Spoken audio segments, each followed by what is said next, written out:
মুরিদ এসাক রহমাতুল্লাহর মুরিদ এক কুড়িগ্রামের মুরিদের ঘটনা বললাম। ও ইয়ামিন ভাই দি এদিকে কিও এদিনকে তো আমি একটা ভিডিও কলে ভাইরাল হয়ে গেছে তো তো আমরা মনে করেন আর একটা আওয়াজ শুনতে চাই। জি, তো এক আওয়াজ একটা কোন ভাই আওয়াজ বা গজল যে কোনো একটা কিছু কোন হেডে বলতাম। বলেন আমের ইচ্ছা। এ দুনিয়াদার ফাগুল বাবারা, এ ভাইরা বাবারা, এই ফেতনার জবানায় পড়িয়া কত গুনাহ করছো, শয়তানের রসওয়ায় পড়িয়া গুনাহ করছো।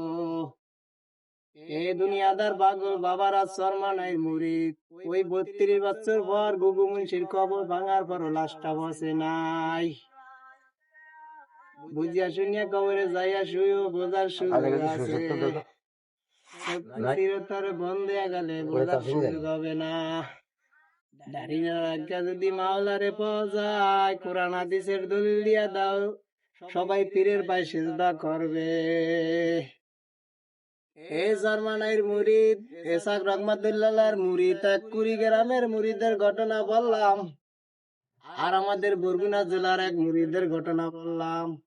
ওই বরগুনা জেলার মুরিদের সন্তান কিন্তু মারা যাওয়ার অবস্থায় পান জ্বালারে, তারপরও কিন্তু মরে নাই।